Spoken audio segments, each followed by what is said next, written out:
All right. Good morning, Mount St. Mary's University family and friends, and welcome to today's presentation, America's Story, Juneteenth, and Our Nation's Racial Climate. This virtual learning space was created as an opportunity to come together in appreciation and commemoration of Juneteenth. And in doing so, we hope to highlight the untold stories of race in America, the significance of Juneteenth, and the historical thread that deeply connects to today's climate of racial violence, hatred, and bigotry.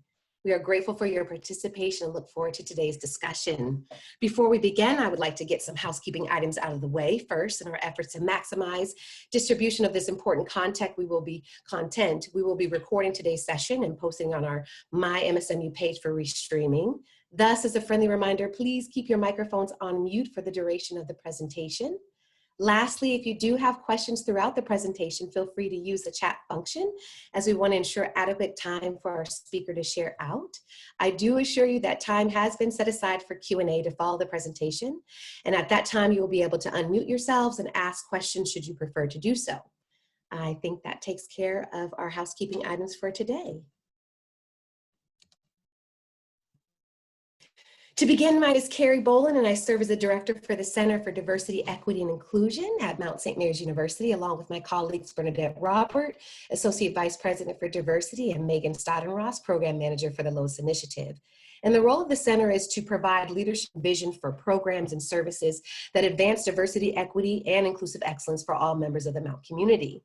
And as we made this shift to a virtual learning environment, our center has worked to create spaces of reflection, deepen understanding, and dialogue around issues of justice and equity aimed to broaden the cultural lenses of our community as a whole. Thus, as we acknowledge today's celebration of Juneteenth, the holiday commemorating the liberation of those who had been enslaved in the United States, we also recognize that in spite of this historic milestone, that Black bodies are still enslaved, are still in bondage, and are still recipients of senseless and tragic violence as a result of their racial identity. Racist ideas are woven into the fabric of this country, and the first step to building an anti-racist America is acknowledging America's racist past and present. So, therefore, we hope that in your consumption of today's content, that you become further informed, inspired, and emboldened to do your own work, to begin to problematize race in your spheres of influence and become co-conspirators in the work of dismantling the ideology of white supremacy, which ultimately creates and perpetuates institutionalized racism. To help deepen and broaden our understanding is an outstanding individual whose life's work has focused on advocating for the underrepresented. Dr. Edgar D. Barron, a diversity and leadership consultant, executive coach, and an accomplished event speaker, has spent more than over 30 years developing his expertise in a variety of enterprises ranging from small nonprofits to a large multinational corporation. His extensive professional experience combined with a world-class education has made him one of the most sought-after consultants in the Western United States. He is well known for conducting content-specific workshops dealing with all aspects of diversity and leadership. Dr. Barron is also the chair of the Department of Leadership and Organizational Psychology at Azusa Pacific University. His teaching specialties, include systems and strategic planning for leaders, organizational implications of diversity and leader as agent of change. His research focuses on Black male achievement in higher education. He has conducted extensive research into determining the influence of various cultural factors on the ability of Black males to persist to graduation. He has also contributed to several edited volumes on topics ranging from generational leadership to examining of impacts of South African apartheid on higher education in the US. Dr. Barron has a Bachelor of Science in Business Administration from the University of La Verne, a Master's of Arts in Leadership from Azusa Pacific University, and a doctorate in Education Leadership from the University of Southern California.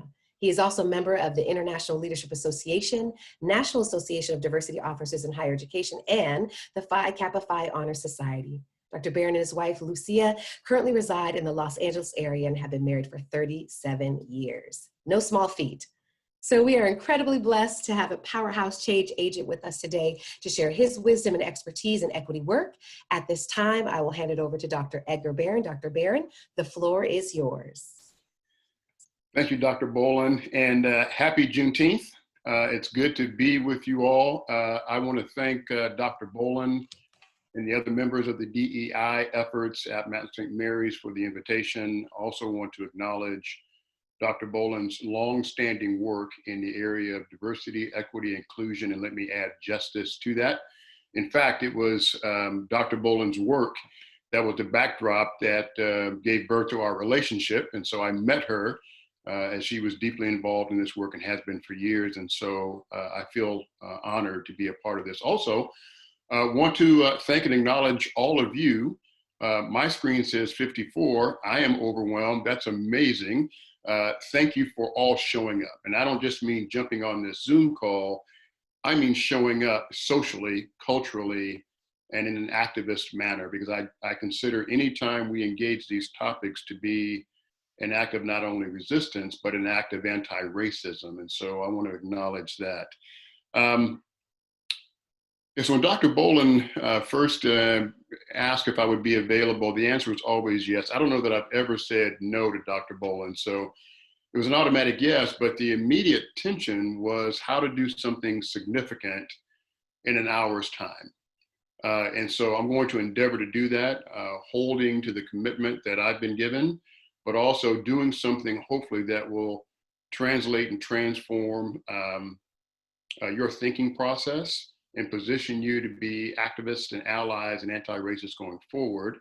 So let me start by just kind of going through what I hope to accomplish today. So I really have one learning outcome for this, right? As an educator, we always have to have learning outcomes. My one learning outcome is this, that you would be provoked and prompted to engage a lifelong educational process around the ideas of race and injustice and racism, related not only in the US context, but on a worldwide context, because we are part of a worldwide fabric and a worldwide ideology that continues to disadvantage people of color worldwide. We're going to talk about the Black experience specifically today as it relates to Juneteenth. So that's really my only goal, is to set you on a path of continued education and encourage you to do that, and hopefully leave you with a few resources along the way that would serve that purpose. The session today will really take a brief look at US history from a contextual standpoint, just so that we're all sort of on the same page. We'll take a look at Juneteenth as a celebration of freedom, and then its intersection with some of the activism that we see going on today, particularly Black Lives Matter. I'm going to use some terminology which I'll define. I'm going to guide us through using some slides just so we're tracking. And I'm going to use some frameworks. I call them metaphoric frameworks, which I think, because there's so much discussion these days and so many terms and so many ways to look at this, I want to give you one framework that I think may stick, that will help you continue to make sense of the conversations that continue to happen with respect to race, racism, and justice in the US. And so I'm going to go ahead and share my screen. Give me just a moment.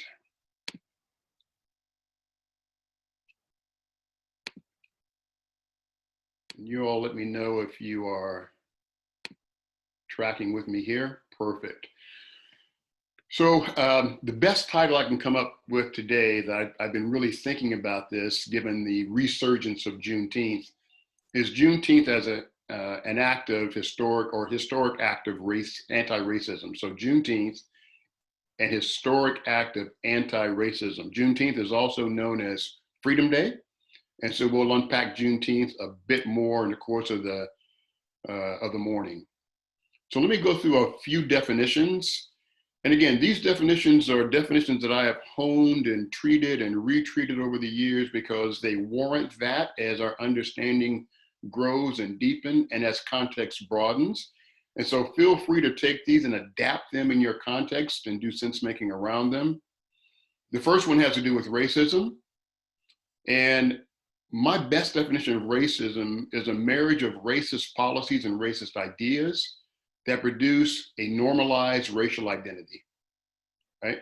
So a marriage of racist policies and ideas, and we'll get into both of those terms in just a moment, that produce and normalize racial inequity. And so we think in the context of where particularly Black folks find themselves in our society, economically, educationally, professionally, from a healthcare standpoint, we find ourselves typically on the lower rung of all of those things. And the question then has to be asked, why is that? And there are really only two viable options: that Black people are somehow inferior, which is the normalized, racialized identity and equity, or that there is something wrong with the policies and ideas that govern our society that are producing these inequities. I would argue that it is indeed the latter.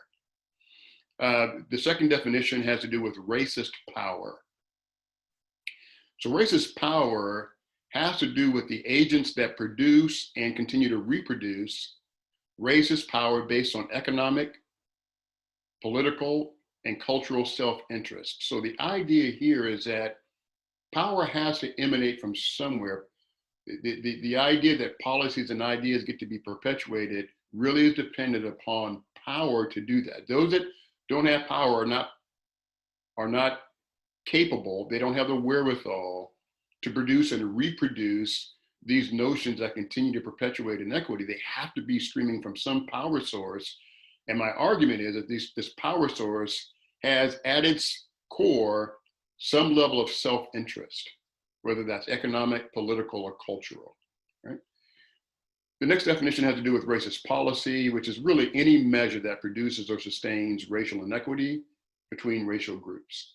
And those policies can be economic policies, political policies, healthcare policies, criminal justice policies, justice system policies. Perhaps the most familiar, and thank you, Dr. Boland, for alluding to this next definition of racist ideas, which is any idea that seeks to establish or promote the inferiority of a group solely on race, resulting in the suppression of resistance to subsequent racial discrimination. So for instance, the recent murder of George Floyd, we saw almost immediately in the aftermath of that murder, this idea that George Floyd was beginning to be criminalized. George Floyd was attempting to pass a counterfeit $20 bill. And so part of the public commentary began, oh, well, that's why he was apprehended. And that's why his murder was somehow justified, because he fits that stereotype, that archetype of the criminalized super predator that typically accompanies the Black male identity, right? These are racist ideas. Now we'll show you how all this works in just a moment, but I want to make sure that we're tracking when I use these terms throughout the course of the morning. And the final term is racist. We've heard this a lot. You're a racist, I'm a racist, he's a racist, they're a racist, right? But what exactly is a racist? And this definition may surprise some of you, but one who is supporting racist policy through their actions or inactions, or one that expresses a racist idea. So you'll see in there a broadening of the scope in terms of who may indeed be a racist. Those that will find themselves in neutral, I would argue that there is no neutral, right? So for your consideration, you've heard someone say before, I am not a racist. And that statement is tended to absolve them from any responsibility for the racist acts that are going on in this country, because I'm not out parading with a hood on and a torch at night. I am not calling anybody the N-word. But the reality is, if you're not actively resisting those things, you are then passively, involuntarily, if you will, supporting these policies that continue to create these inequities. So I want you to consider for a moment, before we go to the next slide, I want you to consider the image of a river. I want you to consider this pristine river that's running through this beautifully ornate forest. The birds are chirping, the weather's perfect. It can't be more relaxing. And as you're at this river, in this place of serenity, all of a sudden you recognize trash begin to float down the river. And as you look up, the trash becomes more and more intense. And there's all manner of clutter and throwaways and debris that's in this otherwise serene river. And you can feel yourself getting more and more frustrated and more frustrated, to the point where you want to take action. You want to do something, because what was once serene is now polluted, and it's just utterly disturbing. And so I would argue that you have two options.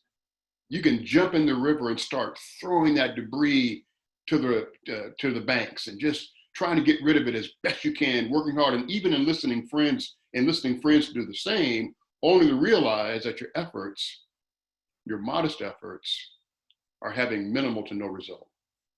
Second option is you can go upstream as far as you can, as difficult as the climb may be, to the source of that river to find out where the source of pollution is and deal with the source. With that in mind, that's what we want to try to do in our brief time together, is figure out how in our own context, in our own spheres of influence, do we get up the stream and address the source.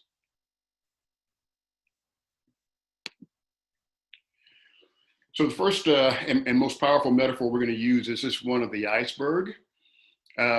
This is actually an adaptation of something that we use in systems thinking and systems engineering, but it works powerful for our time together today, and to understand the proliferation of racist power up to what's called ignorance and hate. So the first thing you notice about this iceberg is that the part that you can see, the line there under ignorance and hate, really represents the water line, right? So in any iceberg, and we've all seen at least pictures of iceberg. I've had the fortunate pleasure of traveling to Alaska and actually seeing an iceberg from a distance. And the part that we see is the part that intrigues us, because it's an amazing sight to behold. But below the water line is the most formidable and significant part of that iceberg, right? We've all watched the movie Titanic and or at least heard the story of the Titanic, and I want to draw your memory to the fact that it wasn't the part of the iceberg that was visible that sunk the Titanic. It wasn't the part that was above the water that did the damage, that actually sunk the unsinkable. It was the unseen part of the iceberg that did the damage, right, that sunk the Titanic. So when you look at the top of the iceberg, I title that ignorance and hate, because that's what we see with the murders of Breonna Taylor and George Floyd and Philando Castile and countless others. We see that and we begin to react to that. And reacting to that is tantamount to jumping in the stream at the point of pollution and trying to throw all the debris out. But the debris comes and comes and comes, and after a while it kind of wears you out, and if we're not careful, we become numb to this activity, right? Our option is to go upstream, and in this case, it means getting into the water. And this water, using this metaphor, has three characteristics. It's extremely cold, it's extremely deep, and it's extremely dark. And it's not inviting. But if we're going to upend this work, then we need to plumb the depths of the iceberg, which, by the way, the typical iceberg has a structure beneath the surface that is anywhere from 700 and 1,000 feet deep. So I'm using this metaphor in a historical context of the idea of race in our country, that what's below the line represents 400 years of the intentional development of racist ideas that uphold racist policies that were produced by racist power. So you can see what's holding this iceberg in place. It's racist power. Remember the definition of our term racist, right? So that's anyone that's participating knowingly or unknowingly in systems that perpetuate inequity. That's the racist. Racist power are those that have the ability to create power for self-interest. On top of that are the policies that power produces. And we can spend more time than we have this morning talking about the myriad policies that continue to reify this idea that we live in a just society, right? These racist policies are kept in place by a perpetuation of racist ideas around what it is to be Black. You'll notice in the narrative just to the right of the slide, when an unarmed Black man is murdered, when a group of Black teenagers is tear gassed at a party, when someone is called the N-word, we know when we see it, these are the things that pop above the surface, but why do they continue? Why do they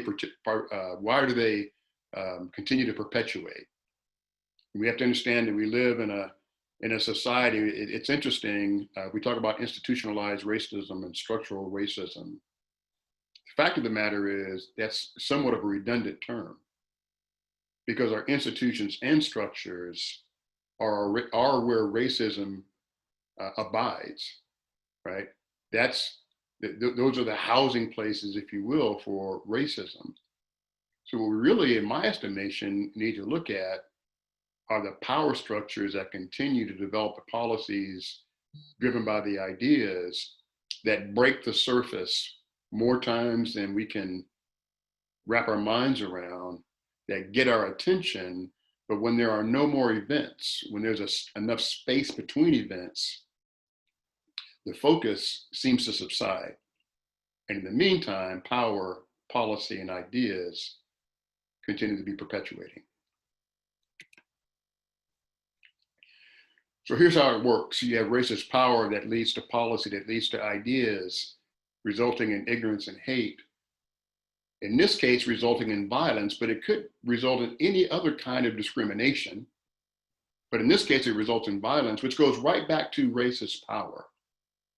The result of this cycle is twofold. It either results in internalized racial oppression for the Black person, or internal racialized supremacy on the part of a white person.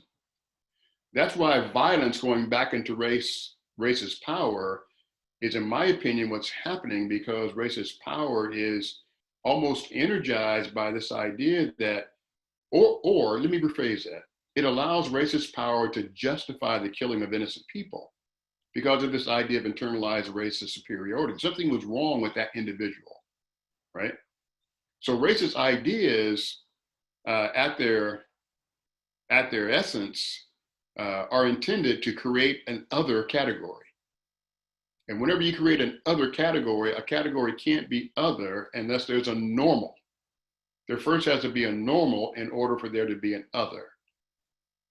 And in this case, the other is Black American and the normal is white American. So again, the result is either internalized racial oppression or internalized racial superiority that'll result from this cycle. The key is to interrupt and disrupt this cycle. And a cycle is best disrupted, not at that violence loop and not even at the ignorance and hate loop. It's at the idea, policy, and power loop.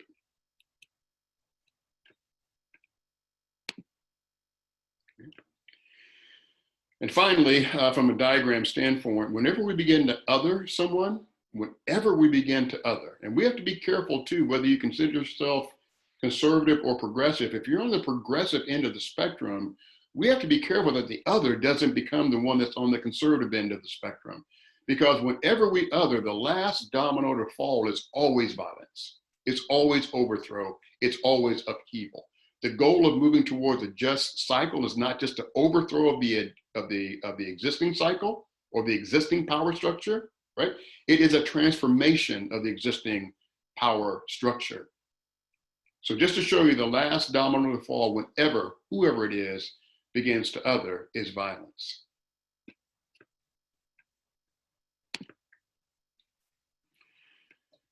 So what begins by othering someone results in these names being added to an already egregious list.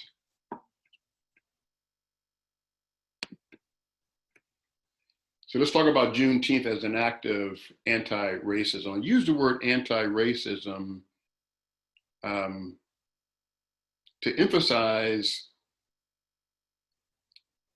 this continuum of either being racist or anti-racist. I don't believe there's a middle ground. Juneteenth, this celebration of freedom, Freedom Day, as it has been called for centuries, is an anti-racism action because it continues to promote and proliferate a positive image and the destruction of racist ideas that result ultimately in inequality and or violence towards Black Americans. Juneteenth celebrates African American freedom and achievement while encouraging continuous self-development and respect for all cultures. So I'm not sure, I don't want to do an intense lesson on Juneteenth because we don't have the time, but I love me some Juneteenth. So just by way of background, my wife, who I've been married to, and Dr. Bolin, I have to edit my slide because it's actually 38 years that we've been married. And my wife is a beautiful Latina, and we have wonderfully, beautifully intelligent, talented, biracial children. And one of the things that we wanted to make sure we did when our children began to come of age was to make sure that they understood, appreciated, valued, and embraced their biracial makeup, both as Mexican American and Black American. And so one of the things we did when they can barely walk is we took them down south on our own little civil rights tour and went to my hometown in Mississippi. And we also went to Juneteenth celebrations every year because I wanted them to see that Black people they're artistic, they are creative, they are intellectual, they are innovative. And so Juneteenth has always been something we've celebrated. But for those of you that may not be as familiar with Freedom Day got its genesis back in 1865 in Galveston, Texas, literally 2.5 years after the Emancipation Proclamation was delivered by President Lincoln. But because Texas was such an outlier state, it was so far away from the other slave-owning states that and had very low representation of Union troops in Texas, it just took a while for word to get to Texas. That's one theory. The other theory was word got to Texas pretty quick, but because they had little enforcement capability, that the slaveholders, the landholders, continued to enslave people to bring in as much cotton crop as they could before emancipation actually took place. Either way, it was a 2.5-year delay before word came on June 19th, which is popular lore. The name itself is interesting because it could be June 19th Day, but it's Juneteenth, which is sort of this contraction between June and 19th, or an allusion to the idea that somewhere between the 13th and the 19th is when word came from General Granger reading Executive Order number 3 that basically emancipated the slaves. What I love best about Juneteenth is the idea that it's an identity marker. It is when Black people were not only liberated, it was a celebration not only of liberation, it was a celebration of existence. It was an acknowledgement that they were indeed a people. And this wasn't news to Black people in those days. Enslaved people began to become more and more aware of their own humanity and fight for that. It was a culmination, if you will, for myriad liberation efforts that had taken place ever since the 1600s. What I love most about Juneteenth is the idea that there were large land purchases that happened in the late 1800s because Black people wanted to have a place to celebrate Juneteenth. And so through these cooperative efforts, they purchased large pieces of land, parks that still exist today in and around Galveston, Texas, that people celebrated Juneteenth. And Juneteenth has gone through an ebb and flow of vitality over the years, primarily beginning in the 1900s when there was a flight from the Jim Crow South to the urban North, and Black folks lost the ability to really celebrate Juneteenth in community because it was usually around these large festivals that required a lot of land which by virtue of policy wasn't available to Black people in the free North. And then it experienced a resurgence later on in the 1950s and 60s on the heels of the civil rights movement, where the Juneteenth celebrations again were sparked and received increased focus and then began to wane away during some of the oppressive regimes of some of our politicians, where fighting for racial equality just became this uphill battle. And then again in the 90s and 2000s, particularly with the Rodney King beating in 1992 right here in Los Angeles, of course, the election of President Barack Obama, and now with this renewed consciousness around racial injustice in our country, and not only in our country, but around the world, we see Freedom Day, which I believe is going to, I think this is the birth of Freedom Day as something that will stay on the national calendar and in the national consciousness moving forward. My own personal angst is whenever we memorialize a day by virtue of establishing it as a holiday, it becomes a bit compulsory and perfunctory, and sometimes we lose the meaning. And hopefully, myself and the 54 colleagues I have on the phone, on the call this morning, will help to keep that from happening.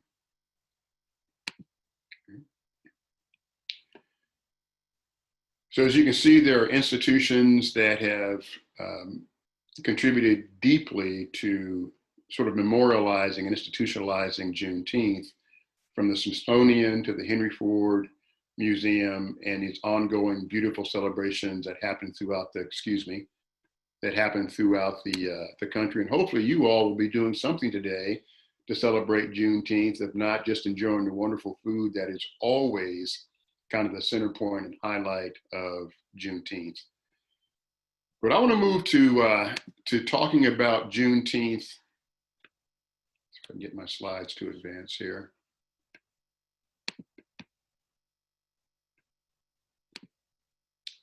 Juneteenth and its connection to Black Lives Matter and other resistance movements that are coalescing in this particular time. Again, once we memorialize a day, and I would put Dr. Martin Luther King's birthday in there, I would put Black History Month, we have to be careful that these aren't just blips on a radar screen that we celebrate for a day, and then when that day passes, they're relegated to memory until we do them again later, and that we don't just tap into the celebratory nature of these days and somehow lose their meaning. I love the fact that there is such a clear distinction or a clear association with Juneteenth in its efforts to make sure that the humanization of Black Americans, irrespective of the anti or the racist ideas that overshadow us, that have tried to define us, that Juneteenth is a prompt to say, hold on, press pause, wait a minute, we're talking about a collective of humans that aren't Black Americans, they are Americans that happen to be Black. And what I mean by that is not to diminish at all our Blackness, but there's a normalizing feature when white folks are American, but every other kind of American is a hyphen, right? So to be American is to be white, but you can be a Black American or a Hispanic American or an Asian American. Juneteenth is a resistance to that, to say that we are a people that warrant recognition. We are a people that are accomplished, and Black Lives Matter is carrying that same message. Black Lives Matter, in my estimation, is an extension of Juneteenth. It's an extension of the ethos, the philosophy, the heart that birthed Juneteenth. Black Lives Matter, and I know I don't need to say this to this audience, at least I hope I don't, is not an exclusive movement, it's an inclusive movement. Black Lives Matter is not a statement that Black lives matter to the exclusion of other lives, but that Black lives matter every bit as much as other lives matter. Black Lives Matter is a consciousness movement. Juneteenth was a consciousness movement. Black Lives Matter is an activism movement. Juneteenth is an activism movement. Black Lives Matter was birthed out of the despair over the acquittal of George Zimmerman and his murder of Trayvon Martin. So Black Lives Matter is about a movement that's about 9 years old about 7 years old at this point.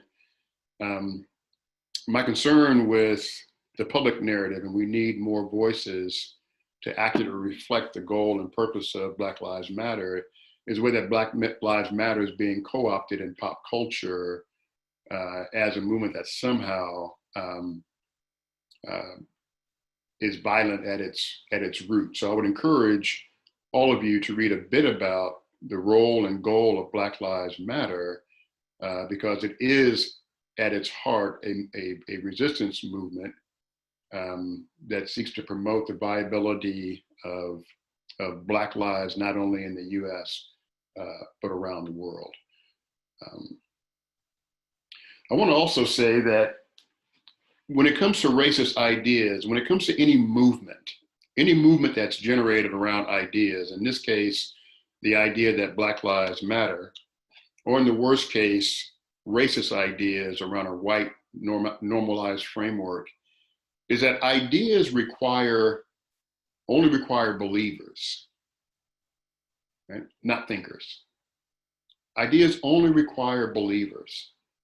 And what I mean by that, and I don't mean believers in a spiritual or religious context, but those people that are unwilling to critically consider the content and concepts that are being pushed their way. Please don't take what I'm saying today as face value. Remember, my goal was to set you on a path of continued education. And hopefully I've given you some frameworks that you can use to think through some things and make sense of them.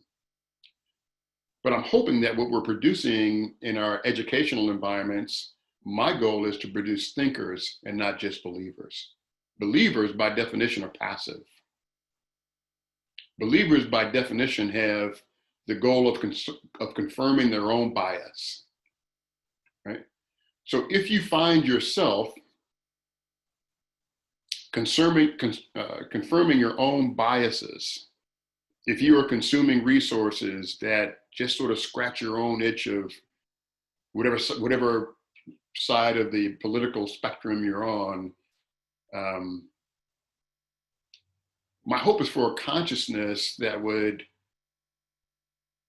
result in an awareness that what I'm doing right now is really just making myself feel better about what I already believe. The end of which is not necessarily to change your worldview. That's not the point at all. But to recognize that there is another worldview, probably multiple worldviews, that people embrace just as adamantly as you embrace yours. Right? I hadn't thought about this, and I think Dr. Bolin has witnessed this before, but I'm going to try something on this Zoom platform. I'm going to see if it works. If you all can see me, I want you to kind of mimic me. I'd like for you to raise your hand high above your head, elbow extended. Just get your hand as high as it can. And I want you to point your index finger, your pointer, if you will, at the ceiling. I want you to imagine that on that ceiling is a clock that's facing you. I give you that for orientation purposes because I want you now to start rotating your finger in a generous circle clockwise. I want you to move your finger clockwise. So find the 12 on the clock and then go 1, 2, 3, 4, 5, 6, and get it going in a nice generous circle. Then I want you to begin to lower your finger below your chin and tell me which way now your finger is going. So I don't have time to hear from you, but if you did the exercise correctly, there should be a sense of bewilderment overwhelming you right now because your finger, once you looked at it below your chin, was going counterclockwise. So what started out clockwise wound up being counterclockwise and nothing really changed. You didn't change the way your finger was rotating. The only thing that changed was the way you looked at it. So you looked at the same exact thing from a different angle and saw something totally different. You understand now the power of perspective. And so all I'm suggesting is that if our goal is to be understood before understanding, then we will miss out on the relational richness and energy that we need to engage these dialogues with those that have a different worldview. Just understand that depending on how you look at it, you might see something different. Which one of these is right and which one of these is wrong? The idea or the answer is both are right. It depends on how you look at it. So it's not a zero-sum game. The goal is to seek understanding before being understood. And I think, right around the time that I want to engage some questions, and hopefully I have some responses for those. I would indulge your forgiveness. This is a dense topic for 45 minutes. Dr. Bolden and I realize that. But again, with a modest goal of just inspiring your continued education, hopefully this sets us on that path. Thank you, Dr. Barron. Thank you so much for sharing that wealth of information. This is a time we've set aside for questions. As a reminder, if you would prefer to use the chat function to pose those questions, please feel free to do so. Otherwise, you are welcome to unmute your mic. At this time, I just ask that you mute it after doing so, after posing your question.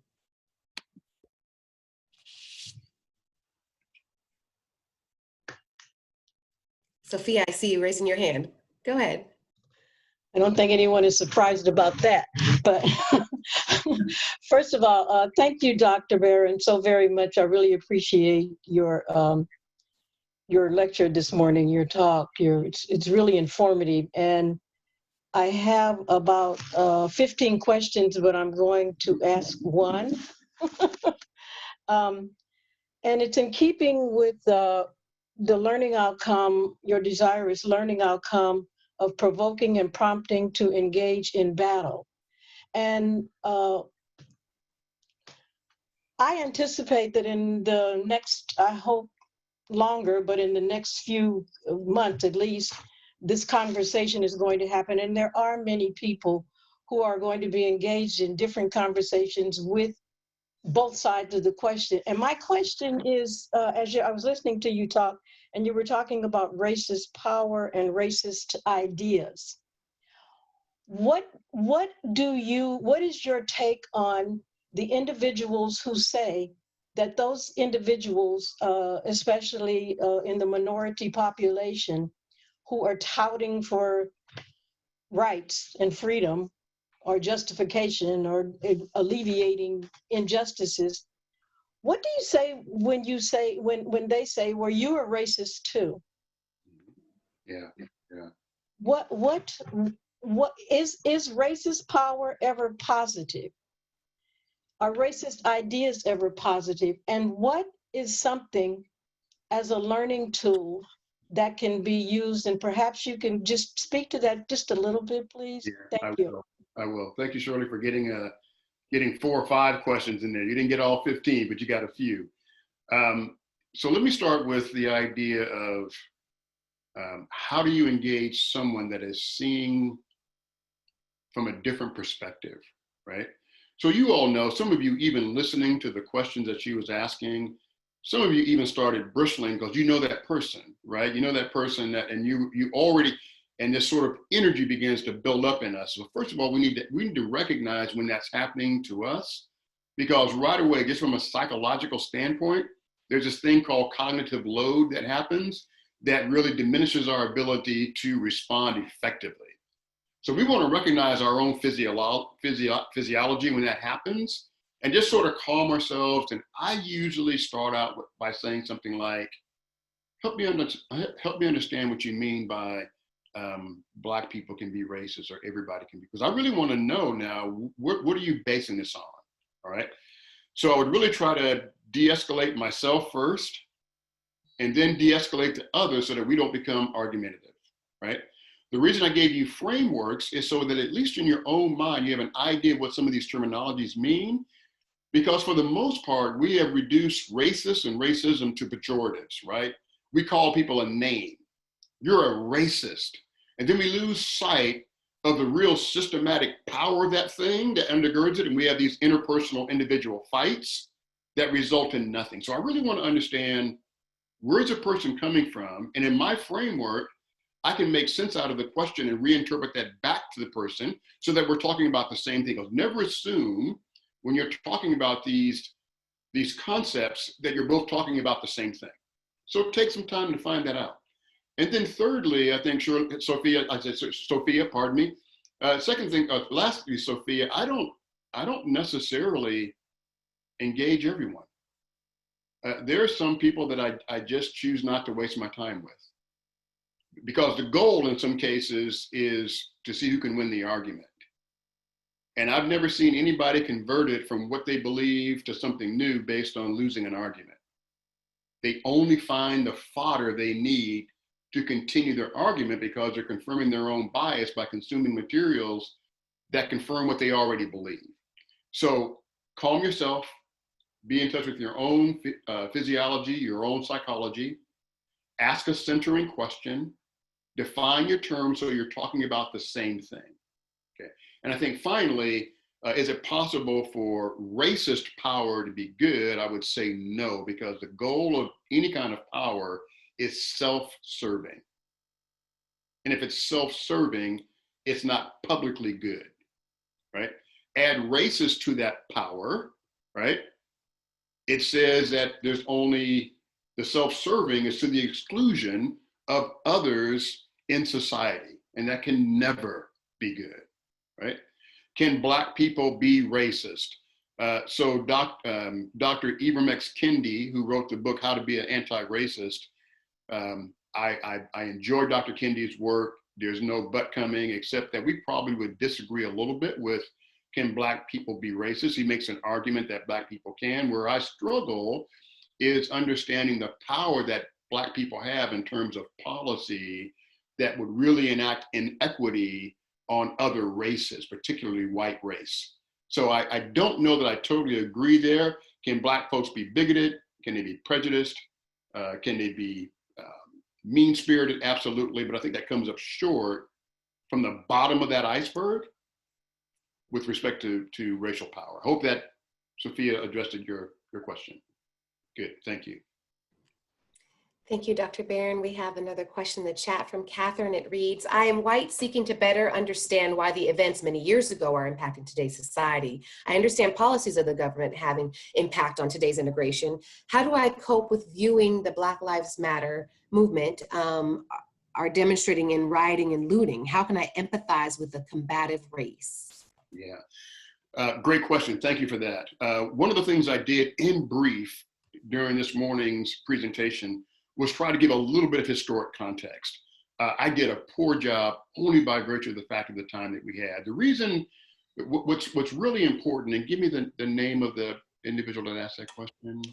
Catherine. Catherine. The reason, Catherine, that historical events matter is because of the historical context, right? If you remember, the part of the iceberg that we could see is just a part of the iceberg that we can see. And so we tend to respond to these incidents, and you oftentimes hear, well, that happened so long ago, why are we still talking about it?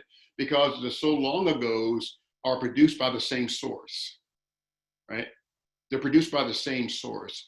And the frustration you see that you would call a riot, that I would call a rebellion, is because of the pent-up frustration. Again, I'm not talking about outsiders and interlopers that take advantage of vulnerable people to rob and loot, but to the extent that you have people that are not being heard. And we're not just talking about an incident, we're talking about a history from enslavement to Jim Crow to pre-civil rights to today, that these incidents have been happening on a consistent basis, most of which, if you've not studied Black history, most of which you're unaware of. And so again, my overture to set you on a path of education is not to assume, anyone on this call, that your education is complete. And that goes to Black people as well. Not to assume that what you know is the full picture, because if you're making sort of this judgment or assessment based on what you know, my argument with the pyramid is going to be incomplete, because all you're looking at is what you see. So the empathy doesn't come, the empathy is not towards the actor. The empathy is toward the actor's cause. So if the actor is the rebeller, if the actor is, and careful that the consumption of racist ideas don't incorrectly paint a picture of the actors in these rebellions, right? As it tends to be, as thugs and looters and violent. These are racist ideas. That the great majority of people participating in the rebellion are these wonderful, law-abiding people that just want change. I hope that was helpful. Thank you, Dr. Barron. Another question includes, how would you respond to a voice like Candace Owens, who feels Black people are seeking handouts by desiring economic and social policy changes and not taking ownership of their lives? Yeah, so this is interesting. So I'm a free speech First Amendment person, and I welcome the Candace Owens of the world because they inspire debate. My heart breaks at believers that aren't disciplined enough to think on their own, that don't take the time to challenge what has been proven, not just by me, but others, that Candace Owens' accounts are highly anecdotal and bear no science whatsoever. I mean, no science whatsoever. I'll give you an analogy that this is the way I deal with it. Years ago, I became a first-time home buyer, and I wanted my lawn to be pristine. And I would get these weeds from time to time in my garden and my lawn, and I would preoccupy and obsess over getting rid of these weeds. And my neighbor, whose lawn was just immaculate, he was my lawn role model. He said, Ed, what you want to do is you want to focus on strengthening your lawn. You want to make sure that your lawn is well nourished. You want to make sure that your lawn is healthy. You want to make sure that your lawn is well watered, because a well watered, healthy, and vibrant lawn will take care of the weeds on their own. They won't have a place to grow. So I don't like to spend a lot of time talking about the Candace Owens of the world. I grant her space, and so as much as it is up to me to grant her space under free speech amendments, but I'm hoping that the movement of vibrant, healthy, and well-watered and vigorous people will ultimately drown out the voices that, in my estimation, have consumed racist ideas and aren't doing the cause necessarily any good. Thank you. Another question from the chat box asks, do you have some book recommendations for folks who might want to learn about systemic racism and the history of racism in America? Yeah, I do. That's funny because there's so many lists floating around now of resources. Here's what I'd like to do, Dr. Bolin, with your approval, is I'm gonna provide you with that, with a list of recommendations. Also, some of the slides I used today are really excerpts from, and thank you whoever said that my notes were up there. I knew they were up there. I don't know why I didn't make them disappear. So, but thank you for giving me a heads up. I didn't see until afterwards. But some of the slides I used were excerpted from a guidebook that I put together with my youngest daughter, who is a colleague of Dr. Bolin. They were together at Pepperdine University. And this guidebook is called Understanding Racism 101. It's a self-directed digital course. And in that digital course, there are resources as well. So I'll send a list of resources over to Dr. Bolin. And if anybody's interested in doing a self-directed study or getting it and doing it as a group, I'll make sure that Dr. Bolin has that link as well, and you all can engage that. Fantastic. Thank you, Dr. Barron. Let me double check and see if we have one more question we'll take, and then we'll go ahead and close out to be sensitive to our time today. It reads, Dr. Barron, can you please include children's books and resources as well? I'm so grateful for your willingness to share your knowledge. My 9-year-old and I are listening and learning. Oh, so that's amazing. I alluded to Dr. Kendi earlier, who just came out with a children's book of sort called Racist Baby. And Dr. Kendi is he's one of the luminaries in the anti-racist movement. And so I'll make sure that I'm not sure I have many more besides that, but I'll certainly include that one as well. Given that that was more of a request than a question, we'll take this last question coming from Chris. Once you've listened to another's perspective, how do you deal with presumptions they have that are not true, especially if they refuse to listen to rational argument? There are substantial numbers of such folks in our country, as I've become increasingly aware over the last 4 years. Yeah, excellent question, Chris. I think that when you position yourself as a believer, I think rationale and fact become somewhat irrelevant to you because belief is such a powerful construct. Depending on the relational depth you have with this person, will and should gauge the amount of effort you make in terms of continuing that conversation. Obviously, there's a depth of relationship. Hopefully with that is a depth of receptivity. And you'll just have to gauge this on your own. You know, Dr. Boland and I have had these conversations. This work is hard. This work is tiring. This work exacts a toll, primarily on Black folks, because we are teacher and student simultaneously in this, and we're also experiencing. So once you discover that you have a different perspective, I think acknowledging that there is a difference in perspective, not fact, but perspective, you might start with just saying why you adopt this perspective and why it's interesting to me. So for example, when we did the exercise with the clockwise and counterclockwise, if I'm a clockwise person, I'll start by talking about why things appear clockwise. You know, I might say something like, gosh, I don't know, but you know, as far as I know, I went to a clockwise school. I lived in a clockwise neighborhood. I attended a clockwise church, and every time we looked up, things were just clockwise. So in other words, my experience and my background and my understanding. And as I grew, I realized that it wasn't just something that was handed to me, it's something that I consciously adopted. So now you're providing space for the other person to think through a similar grid, right? I.e., why do I see the world the way I see the world, as opposed to this is just how the world is. So there are things like that you can do that hopefully invites people into a framework to process similar to you processing. One of my favorite sayings that one of my late uncles dropped on me when I was a sophomore in college, he said that you can lead a horse to water, but you can't make him drink. But you can put some salt in his oats and make him thirsty. So what we're talking about is somehow salting the oats of others instead of just arguing a point with them, because we've all been there. It leads to frustration and no transformational value.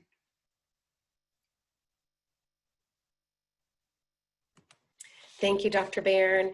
If possible, because I see some other questions kind of coming in when we're kind of sharing out the information and content that you're going to give to me, and I'll share, you know, on your behalf with the community. If we can include your contact information, if individuals want to follow up with you directly, Yes. Is that okay? I appreciate you. Thank you so much for making yourself. Yeah, feel free to share that, and this was a blast. Thank you guys for showing up. I really appreciate it, and I hope it was helpful. Please keep in mind my one modest goal, that you would continue in your pursuit of understanding and knowledge. Thank you, Dr. Barron. Again, I want to thank our speaker for his expertise and the wisdom that he shared with us today. While it is clear that this work around equity and justice is a labor of love for you, Dr. Barron, and I know that personally. I also know it was a sacrifice of time, you know, as your schedule is especially impacted during this most challenging time. So thank you so much for being with us. Thank you to our guests for joining us and participating today. We hope that you left with a broader understanding of the historical dynamics of racist power and how it works to separate and silence communities, and how we all have a responsibility in our humanity to educate ourselves and our efforts to become part of the solution. And as affirmed by Dr. Barron, you have taken a step to do so just by way of your participation in today's space. So thank you again. Lastly, we want to encourage you to visit our resource tab on our My MSMU page that includes some educational intervention tools and resources around racial equity, justice, and cultural responsiveness. MSMU Libraries is also offering a digital resource center filled with content centering the experience of vulnerable populations. We're also working with them to generate a digital resource space for racial equity literature and videos. Also, in the coming weeks, you'll be able to find additional tools on Engage as we collaborate with Student Affairs to create a video resource space in the ongoing effort to give you the tools to do your own work. And then lastly, we are crafting some learning opportunities for white faculty and staff to self-reflect and learn more about whiteness, white culture, and how to create an anti-racist practice that will be hosted by Dr. Shelley Touchluck and take place beginning in August. As a 10-part series beginning of August and into the month of December. So in closing, in our efforts to, Next slide. In our efforts to highlight Juneteenth and its significance, we will be featuring a film screening at 7 p.m. of I'm Not Your Negro. It's a film that works to examine race in America, then and now through the lens of James Baldwin, an African-American novelist, poet, and activist. The film takes a journey into Black history that connects the past of the civil rights movement to the present of the Black Lives Matter movement. So we encourage your participation should your schedule permit. As mentioned in the confirmation email, the same Zoom details for today's presentation can be used for this evening's program. I think that is it for shameless plugs. I pray that you all have a safe, healthy, and restorative weekend. Please stay in touch and be kind.